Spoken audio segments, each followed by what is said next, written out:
Hello students, कैसे हैं आप सब।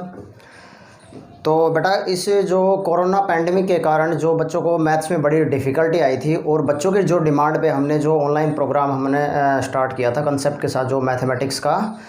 तो बेटा, उस जो वीडियो को है वो ज़्यादा से ज़्यादा लाइक, सब्सक्राइब और शेयर करें, क्योंकि जो कंसेप्ट के साथ जो मैथ्स पढ़ेंगे तो ज़्यादा से ज़्यादा बच्चों तक वीडियो पहुंचनी चाहिए। और बेटा, जो हमने क्योंकि कंसेप्ट में एक बात पे फोकस करता हूँ कि मैथ्स एक रटने का सब्जेक्ट नहीं है। अगर मैथ्स को कंसेप्ट और लॉजिक के साथ पढ़ोगे तो ज़रूर टॉप करोगे, क्योंकि जो एक्चुअली मैं हरियाणा से बिलोंग करता हूँ। तो हरियाणा में 12th क्लास में जो साइंस जो स्टूडेंट में जो मेरी स्टूडेंट जो थी बच्ची, वो स्टेट टॉपर आई थी। उसको 2019-20 के बैच में तो उसको डॉक्टर कल्पना चावला अवार्ड दिया था गवर्नमेंट ऑफ हरियाणा ने। 1 लाख रुपए का उसको चेक दिया था। तो बेटा, ये सब कुछ कंसेप्ट के साथ मैथ पढ़ने का ही नतीजा था। और आप किसी भी कंपटीशन को, एग्ज़ाम को उठा के देख लो, मैथ ज़रूर आता है। बस उस पर point two point concept logic के साथ पढ़ने से ही ये सारी प्रॉब्लम सॉर्ट आउट हो सकती है। इवन तक एयरफोर्स, नेवी, एनडीए, जेडब्ल्यू का मेंस, एडवांस, कोई भी जो एग्ज़ाम है, अगर हम जो एग्ज़ाम 11th 10th का, एनटीएससी का भी जो भी एग्ज़ाम है, तो हम कंसेप्ट के साथ पढ़ेंगे तो उसमें ज़रूर क्लियर होगा। क्योंकि मैथ्स जो है वो एक स्कोरिंग सब्जेक्ट है।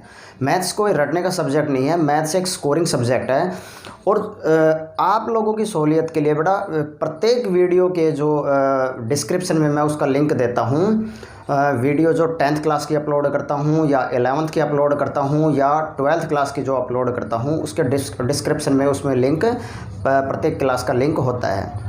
तो बेटा, जो देखो, आज हम बात करने जा रहे हैं जो हमने चैप्टर 8 जो क्लास 10th का जो हमने स्टार्ट किया था, ट्रिग्नोमेट्री।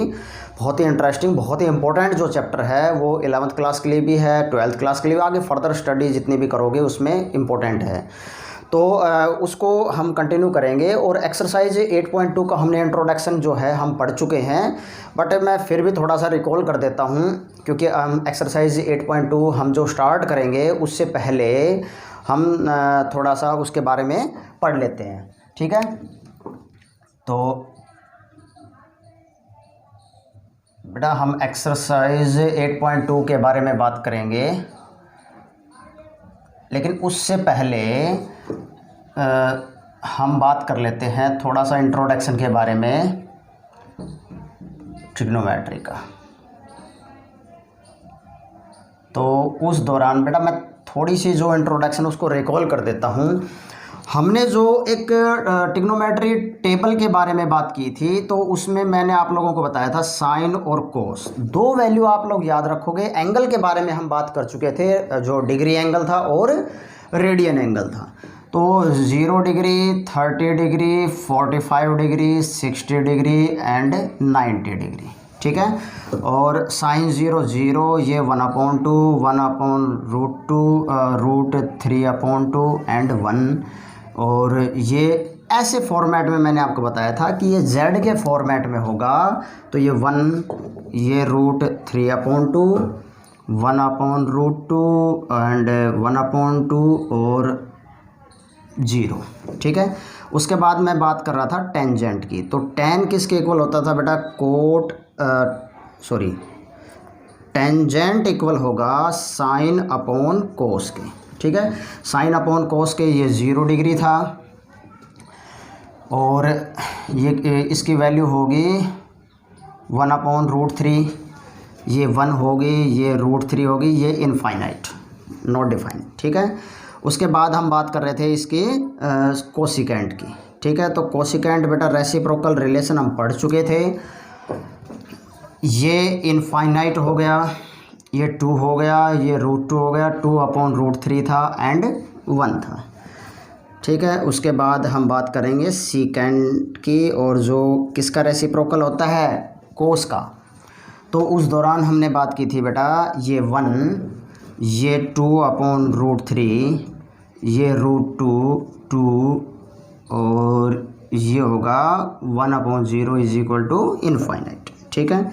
अब कोस अपॉन साइन, तो कोस अपॉन साइन इट मीन्स ये इनफाइनाइट हो गया 10 का, एंड ये हो गया हमारे पास √3 हो गया, ये 1 हो गया,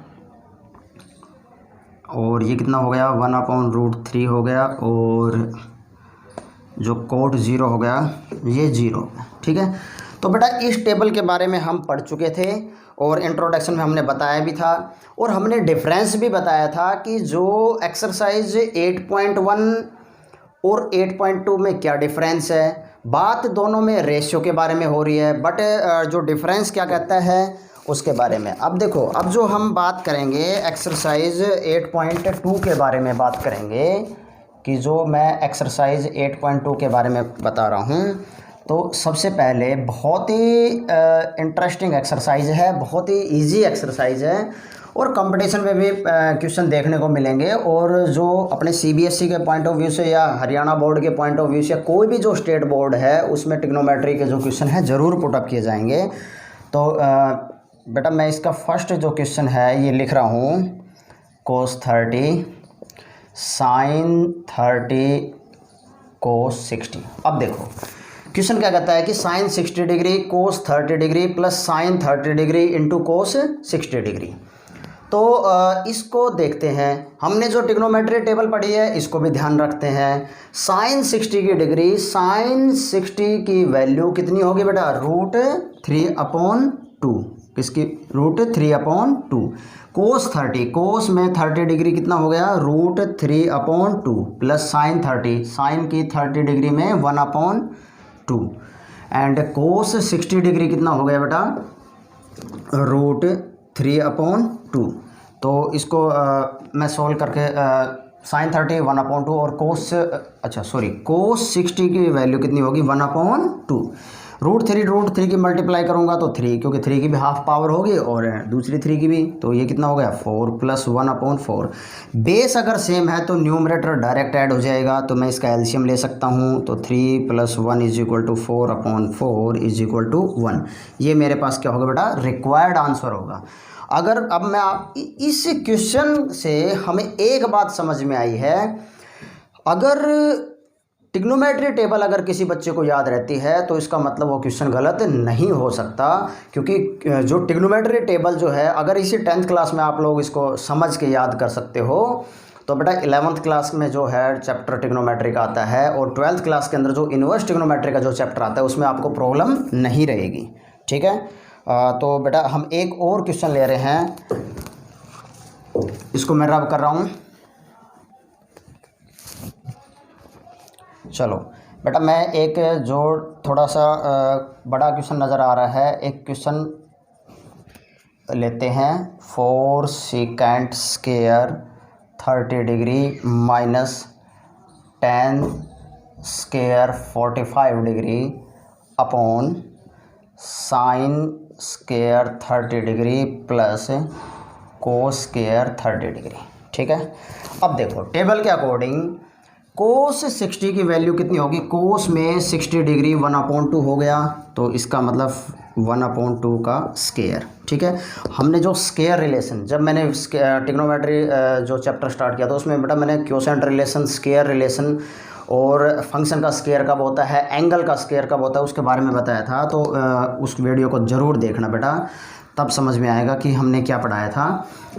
सीकेंट में 30 डिग्री, तो बेटा सीकेंट ये है और 30 डिग्री ये हो गया, तो ये क्या है 2/√3 का स्क्वायर माइनस 10 45, 10 के अंदर 45 डिग्री = क्या हो गया 1 का स्क्वायर। ठीक है, और साइन स्क्वायर 30, साइन के अंदर 30 डिग्री क्या होती है बेटा 1/2 का स्क्वायर। ठीक है, cos 30 की वैल्यू कितनी होगी, √3/2 का स्क्वायर। अब देखो ये 5 × 1/4 हो गया, प्लस ये 2 का स्क्वायर कितना हो गया, प्लस 4 × 4 √3 का। अगर हम किसी अंडर रूट में जो टर्म है उसका स्क्वायर करते हैं तो सेम टर्म आती है 3 - 1, 1 के अपॉन कुछ नहीं है, तो समझ लो इसको हम क्या लिखेंगे 1। ठीक है, और ये क्या कितना हो गया 1/4 प्लस 3/4। ठीक है, और ये हो गया मेरे पास 5/4 प्लस 16/3 - 1। न्यूमरेटर का एलसीएम लेता हूँ तो क्या होगा बेटा मेरे पास 12, और ये कितना हो गया 12 को 4 से डिवाइड करो 3, तो ये कितना हो गया 15, प्लस 12 को 3 से 4 64 -1, और डिनोमिनेटर का अगर मैं एलसीएम लेता हूँ तो सेम एलसीएम है, न्यूमरेटर डायरेक्ट ऐड हो जाएगा। तो इसको सोल्व करने पे क्या आएगा बेटा 63 और 15 कितना हो गया 78 अपॉन 12 अपॉन 4/4, इसको कट करेंगे तो 1 आ गया, तो 78 अपॉन 12। ये किस पे कट हो रहा है 3 पे कट हो रहा है, 4 फिर 2 पे कट हो रहा है, तो इसका मतलब इसका आंसर बेटा कितना होगा 13/2। तो इस टाइप के अगर बेटा कोई भी जो क्वेश्चन आते हैं और क्वेश्चन जो आ रहे हैं और हमने जो ट्रिग्नोमेट्री जो टेबल जो है उसकी वैल्यू अगर हमें पता है, तो मुझे नहीं लगता कि अगर कोई भी क्वेश्चन गलत होने के चांस होंगे। तो बेटा वीडियो को पॉज करो और क्वेश्चन को नोट करो, फिर हम नेक्स्ट क्वेश्चन पढ़ रहे हैं।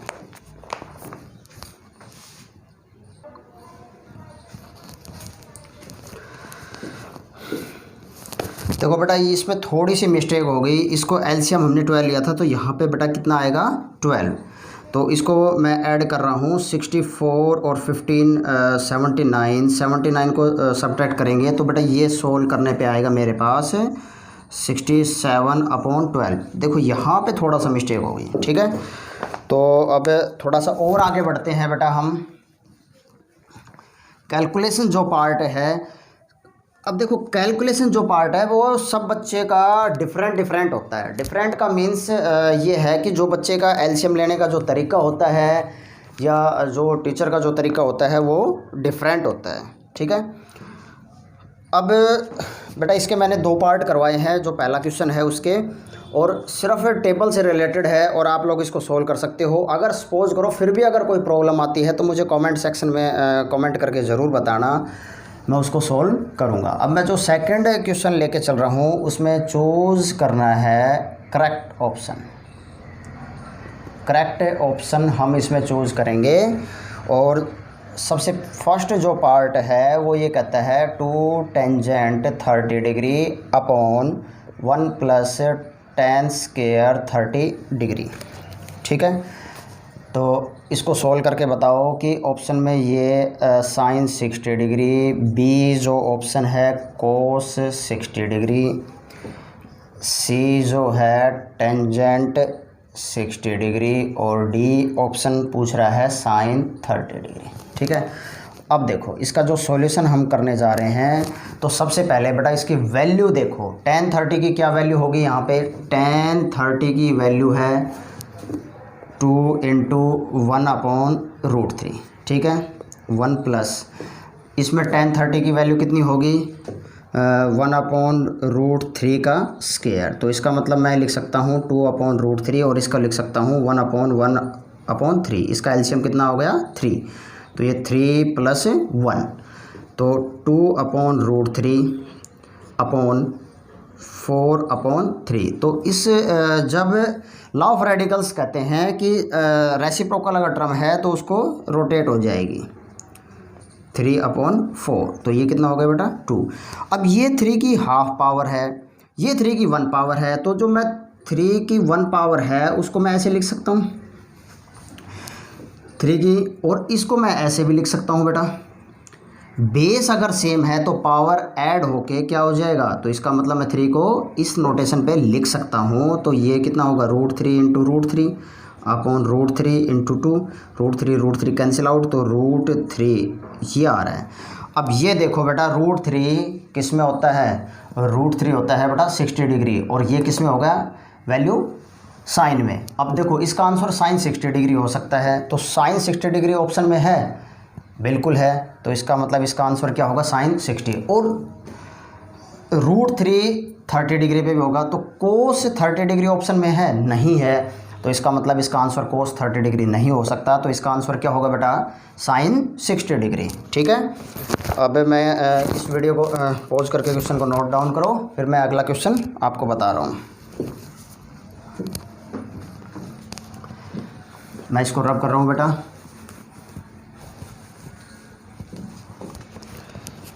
देखो सेकंड जो पार्ट है इसका वो बेटा सेम एज इट इज़ है। आप लोग इसको करके देखना, ट्राई ज़रूर करके देखना। इसका मैं जो थर्ड पार्ट है आप लोगों को बता रहा हूँ कि sine 2a is equal to sine a, ठीक है, इज़ ट्रू। ट्रू कब होगा? व्हेन a की वैल्यू पूछ रहा है और ऑप्शन में a हमारे पास 0 डिग्री भी है और जो ये कितना हो गया 30 डिग्री हो गया और ये कितना हो गया बेटा 45 डिग्री हो गया और ये कितना हो गया 60 डिग्री, ठीक है। जब देखो जब एंगल से रिलेटेड, जब अगर एंगल वाले क्वेश्चन आते हैं, अगर हमारे पास एंगल गिवन है तो हम टेबल के अकॉर्डिंग उसको सोल्व कर सकते हैं। बट जब हमारे पास कोई एंगल गिवन नहीं है और ऑप्शन से रिलेटेड अगर क्वेश्चन आते हैं ऑप्शन में, तो बेटा हमारे पास एक मेथड बचता है, क्या? Hit and trial method. अगर मैं यहाँ से बात करूँ हिट एंड ट्रायल मेथड, ये जो ट्रायल मेथड वाला जो है उसमें हमें जो ऑप्शन से हम चेक करके बताएंगे कि ये लेफ़्ट हैंड साइड और राइट हैंड साइड इक्वल है या नहीं है, ठीक है। तो अब देखो अगर इसके लेफ़्ट हैंड साइड में मैं साइन 2a है, अगर सबसे पहले मैं इसका a ले रहा हूँ तो a is equal to 0 degree, तो इसका मतलब sine 2 into 0 degree it means sine 0 degree is equal to 0। तो साइन 0 डिग्री पे वैल्यू कितनी आ रही है? 0। ये लेफ़्ट हैंड साइड होगी मेरे पास, ठीक है। अब मैं इसके जो राइट हैंड साइड इसको सोल्व करने जा रहा हूँ तो 2 साइन a, तो a 0 डिग्री है तो 2 इंटू साइन 0 डिग्री, साइन 0 की वैल्यू 0 तो 2 into 0 is equal to 0 is equal to RHS, ठीक है। तो इसका मतलब यहाँ से बेटा left hand side is equal to क्या आ रही है? राइट हैंड साइड, ठीक है। तो इसका मतलब मेरा आंसर क्या होने के चांस है? ए। इस पे थोड़ी देर टिक कर लो। अब 30 डिग्री करके देखो, अगर मैं इसको 30 डिग्री से सोल्व करके देखता हूँ तो बेटा a बराबर 30 डिग्री, तो साइन 2 इंटू ए कितना है मेरे पास? 30 डिग्री। अगर मैं इसको लेफ़्ट हैंड साइड से करूँ तो साइन 60 डिग्री, ठीक है। अब साइन 60 डिग्री की वैल्यू कितनी होती है बेटा? √3/2 हो गई, ठीक है। यहाँ पे 2 इंटू साइन ए साइन 30 डिग्री, तो 2 इंटू साइन 30 1/2, तो क्या 1√3/2 किसके इक्वल? 1 के इक्वल हो सकता है? कभी नहीं हो सकता। तो इसका मतलब इसका आंसर क्या होगा बेटा? ए होगा, 0 डिग्री, ठीक है। तो बेटा हीट और ट्रायल मेथड जो है हम इसको सॉल्व करेंगे। इसको मैं रब कर रहा हूँ और इसका जो थर्ड पार्ट मैंने करवा दिया, फोर्थ पार्ट और सेकंड पार्ट आप खुद ट्राई करके ज़रूर देखें बेटा, तब आपको ट्रिग्नोमेट्री समझ में आएगी बेटा।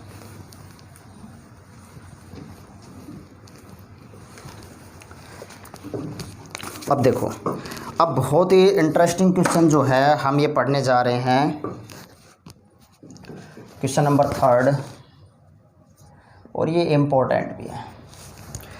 क्या कहता है? If tangent a plus b is equal to √30 degree, ठीक है, और tangent a minus b is equal to 1/√3, और जो वैल्यू होगी मेरे पास वो 0 डिग्री से a प्लस b होगी और 90 डिग्री के इक्वल होगी, उससे छोटी हो सकती है, और value a greater than b होगी। a और b की वैल्यू फाइंड आउट करनी है। अब देखो, इसको मैं इक्वेशन 1 मान सकता हूँ, इसको इक्वेशन क्या मान सकता हूँ? 2, ठीक है।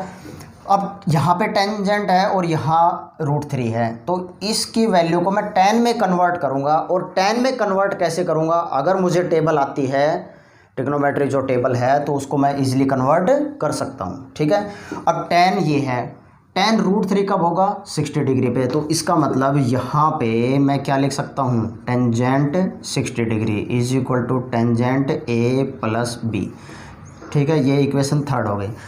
अच्छा, अब इसको देखो, 1/√3 tan की टेबल में 1/√3 किसके बराबर होगी बेटा? इसकी जगह पे मैं लिख सकता हूँ tangent 30 degree tangent a minus b, तो ये इक्वेशन होगी 4। अब देखो यहाँ पे टेंजेंट है, अब हम यहाँ पे लीनियर इक्वेशन 2 वेरिएबल का जो कंसेप्ट है वो पढ़ने जा रहे हैं। तो उसमें एक बात का ध्यान रखना कि जो साइन x है वो साइन y, अब ट्रिग्नोमेट्री टेबल में बराबर के दोनों तरफ अगर सेम ट्रिग्नोमेट्री है बट उनका एंगल डिफरेंस है, एंगल अगर में अंतर है और जो ट्रिग्नोमेट्री का जो फंक्शन है उनमें सेम सिंबल है तो वो ये एक दूसरे को कैंसिल आउट करेंगे। तो इसका मतलब मैं कह सकता हूँ कि ये x is equal to y होगा। इसको थोड़ा ध्यान रखना। और इसी तरह अगर ये टेंजेंट x है तो ये टेंजेंट y है, तो ये एक दूसरे को कट करने के बाद क्या आएगा बेटा, x is equal to y. ठीक है। अच्छा, ये x ज़रूरी नहीं है कि यहाँ पे x है, यहाँ एंगल a प्लस बी हो सकता है, बिल्कुल हो सकता है। तो इसका मतलब ये एक दूसरे को कैंसिल आउट करने के ये a plus b is equal to 60 degree, ये इक्वेशन थर्ड है। और यहाँ पे a minus b is equal to 30 degree, equation 4 है। अब हम इसको सोल्व करेंगे, solve equation third and fourth. ठीक है। तो ये हमने मेथड पढ़ा है बेटा, एलिमिनेशन मेथड थे, हम इसको सोल्व करेंगे। और जो एलिमिनेशन मेथड है हमने थर्ड जो चैप्टर है उसमें पढ़ चुके। एलिमिनेशन मेथड में हम वेरिएबल को डिलीट करेंगे और से अपोजिट जो सिंबल वाले वेरिएबल क्या है डिलीट करेंगे। हम यहाँ पे इसको ऐड कर रहे हैं, ऐड में एक दूसरे को कैंसिल आउट करेंगे। 2a इज इक्वल टू कितना हो गया 90 डिग्री और a इज इक्वल टू क्या हो गया बेटा 45 डिग्री। ठीक है। अब जो a की वैल्यू है इसको पुट करो, कोई भी जो आपको इजी वैल्यू लगती है उसमें पुट कर सकते हो, चाहे इक्वेशन थर्ड में फोर्थ में। तो अगर मैं इक्वेशन थर्ड में अगर मैं पुट करता हूँ 45, तो 45 plus b is equal to 60 degree, तो b is equal to 60 minus 45 is equal to 15 degree. तो इसका मतलब b इज इक्वल टू क्या हो गया 15 डिग्री और a इज इक्वल टू क्या हो गया 45 डिग्री। अब ये पूछ रहा था कि a की वैल्यू b से ग्रेटर आनी चाहिए, तो बेटा 45 जो डिग्री है वो 15 डिग्री से ग्रेटर है, ये प्रूव हो चुका है। और जो a प्लस बी का जो सम आएगा वो 90 डिग्री से क्या तो इक्वल आएगा या उससे कम आएगा। ठीक है। तो अब देखो जो 90 डिग्री है 45 प्लस 15, तो ये कितना है बेटा 60 डिग्री। 60 डिग्री जो है उससे कम आ रहा है, इक्वल तो है नहीं, तो इसका मतलब ये भी बात प्रूव हो चुकी है। ठीक है। तो बेटा इस वीडियो को पॉज करो और क्वेश्चन को नोट डाउन करो। अब मैं नेक्स्ट क्वेश्चन की जो स्टेटमेंट है वो लिख देता हूँ। बेटा वीडियो को पॉज करके क्वेश्चन को नोट डाउन करो, मैं नेक्स्ट क्वेश्चन की इतने स्टेटमेंट लिख देता हूँ।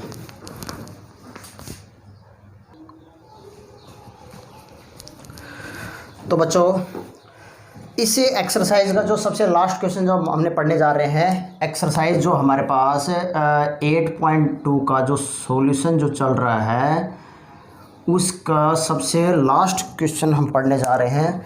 और उसको ध्यान से समझें। इस क्वेश्चन को बच्चे वैसे ही छोड़ देते हैं। जब मैं ऑफलाइन में जैसे मैं पढ़ाता हूँ तो बड़ा रूटीन में बच्चे हैं क्या ये तो ऐसे ही है, ट्रू फॉल्स है, बट ये लॉजिक के साथ जो क्वेश्चन है उस लॉजिक वाले क्वेश्चन हैं। तो अब इसको समझते हैं। और टेबल भी आप लोगों के पास लिखी है और अभी मैंने ट्रायल मेथड आपको पढ़ाया था एक क्वेश्चन में। अगर मैं इसको ट्रायल मेथड से अगर समझाता हूँ, अब देखो ये इसमें ट्रायल मेथड ही लगेगा। कैसे लगेगा, अगर सपोज करो a इज इक्वल टू मैं 60 डिग्री मानूँ और b is equal to suppose करो मैं 30 डिग्री, क्या इस वैल्यू के ऊपर इक्वल है? चेक करके देख लेते हैं। तो sine 60 degree plus 30 degree is equal to sine 60 degree plus sine 30 degree. तो ये तो हो गया बेटा मेरे पास साइन 90 डिग्री और ये हो गया साइन 60। और साइन 60 की वैल्यू कितनी होती है √3/2 और ये 1/2 और ये होगी 1। क्या ये इसके सम के इक्वल है? नहीं है, ये इसके सम के इक्वल नहीं है। तो बाय ट्रायल मेथड से मैं कह सकता हूँ कि बेटा ये क्या कह रहा है मेरे पास, फॉल्स कह रहा है। क्या कह रहा है बेटा, ये फॉल्स कह रहा है। अब देखो the value of sine theta increases as theta increases, इसको भी समझो, टेबल से ही समझो इसको। तो और मुझे लगता है कि जिस बच्चे ने टेबल अगर कंसेप्ट से समझ ली होगी तो इस टाइप के क्वेश्चन को करने में कोई प्रॉब्लम नहीं होगी। बेटा साइन थीटा की 0 पे 0 वैल्यू थी, यहाँ पे वैल्यू 0.5 थी और अगर मैं 1 और √2 की वैल्यू कितनी है 1.414 √2 की वैल्यू ये होती है और √3 की वैल्यू है 1.732 डिवाइड बाई 2।